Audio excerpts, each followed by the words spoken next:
Oxygène. Écoute, où que tu sois, le chant de ceux qui vivent de l'air dont se nourrit l'esprit. On dit qu'un vent de liberté souffle après bien des lustres à l'aune d'un continent.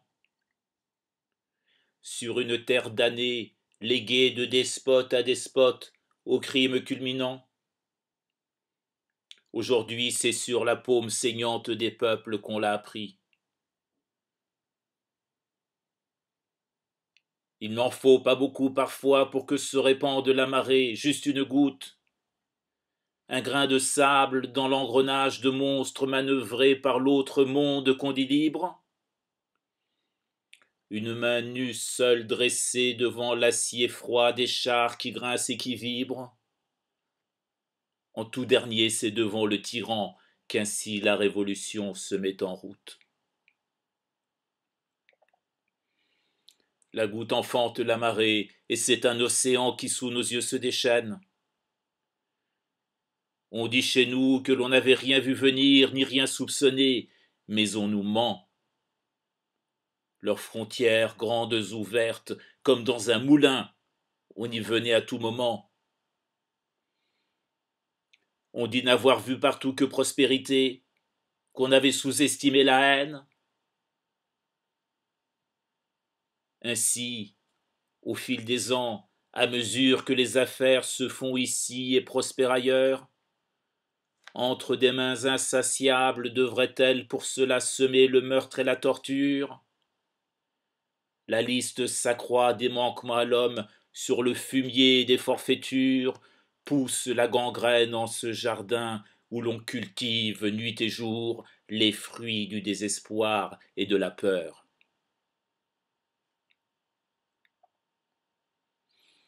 Pas de compte à rendre pour le tyranno, sinon au grand frère sévissant outre-Atlantique. Aux commandes, ce sont de nouveaux Césars, leur cul gras derrière les bureaux lustrés de la finance. Ils tiennent pour nous les comptes, n'en rendent à personne, cultivent la rémanence d'un pouvoir sans visage ni conduite, sinon celle du gain aveugle et frénétique.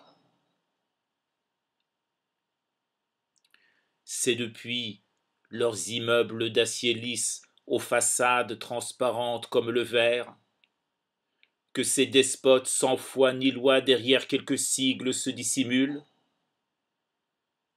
Leur empire ne connaît pas de fin, leur soif insatiable de possession accumule les richesses placées, qu'on le veuille ou non, sous le règne du billet vert.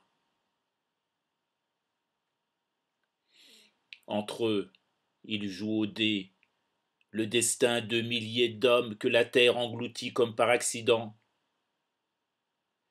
Ils volent comme de noirs corbeaux au secours d'un de ces pays indigents que l'on dit amis, portant dans les valises de leurs hommes de loi la chirurgie terrible du FMI. Entre leurs doigts ils broient, comme on le ferait d'une coquille inutile et vide, leur propre président.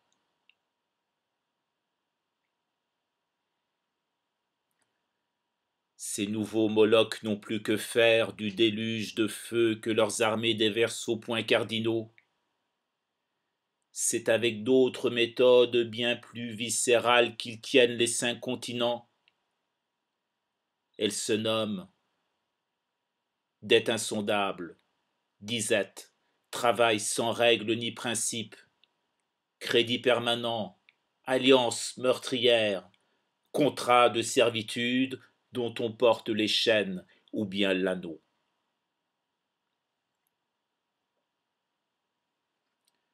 Les indépendances n'auraient donc été qu'illusions pour qu'ainsi sévisse l'esclavage. C'est l'étranger qui, par son débiteur, vous dicte ce qu'il faut cultiver sur vos propres terres, ce qu'il vous faut payer avec le peu que vous laissent les crises planétaires, alors que tout autour s'embrasent les prix par la sacro-sainte loi du commerce sauvage. Jusqu'au jour ou ceux-là même poussés vers le gouffre par le geôlier président, mettent dans la balance jusqu'à leur propre sang devant l'adversité, car le peuple qu'à l'envie on rabaisse aura toujours faim et soif de dignité. Son cri fait trembler sur le socle l'atavique indifférence de l'Occident.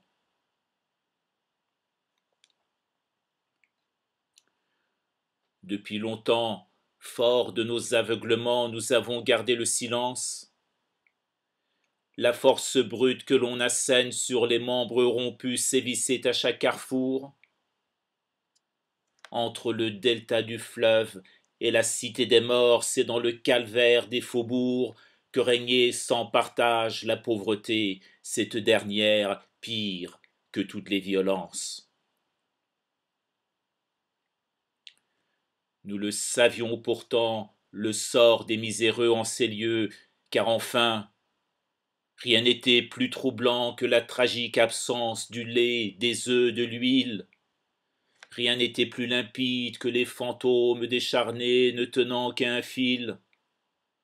Nul, hormis le sourd, n'aurait nié avoir eu vent des émeutes de la faim.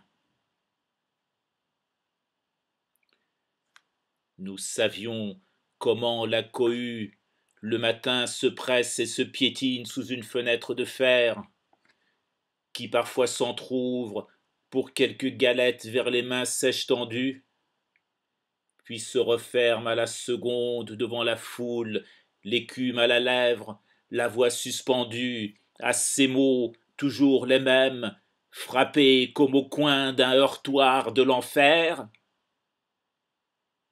Ya Ahmed, Ya Ahmed, ouvre, ouvre Ahmed, et donne-nous le pain.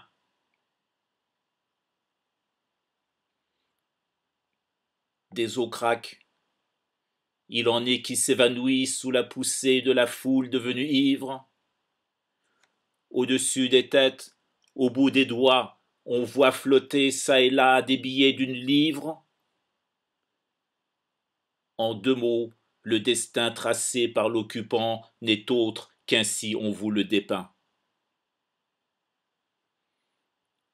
Ce dernier, jamais on ne le dira assez, expert en toutes sortes de camouflages, au plus fort de la mêlée reste absent sous son veston aux teintes ternes. Il a l'art et la manière de faire prendre les vessies pour des lanternes. Il œuvre pour son compte dans le dos du tyran, sans parade ni le moindre étalage. Comment comprendre autrement le long silence qui perdure à son égard? On défile contre la marionnette, on vocifère les slogans répétés comme un sésame.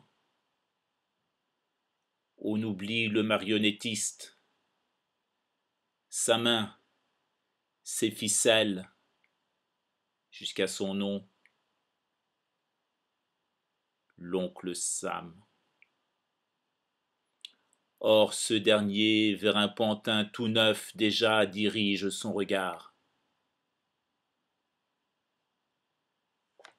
Pas un mot n'est lancé contre le pourvoyeur d'engins lugubres dont la menace sur vos têtes pèse. C'est attirail qui vient à propos, dit-on, stabiliser une région. Il y a là de quoi occuper longtemps bien des colonnes et des légions. De tels jouets de mort s'appellent chars M101 Abrams, missiles patriotes, chasseurs bombardiers F-16.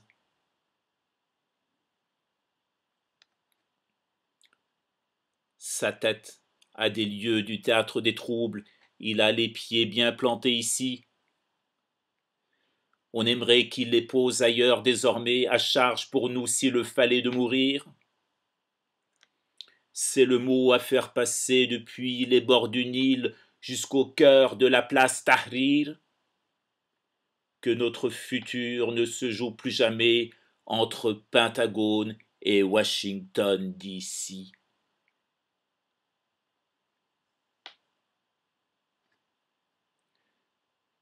et l'on dit partout que ce n'est plus qu'affaire de jour pour que les châteaux de cartes s'écroulent sous les coups de boutoir des peuples par un vaste effet domino, pour que se redressent en cette décennie nouvelle damnés de la terre et marginaux, de leur poitrine s'élèvent des chants qui répètent tous une même chose. On veut qu'ils partent.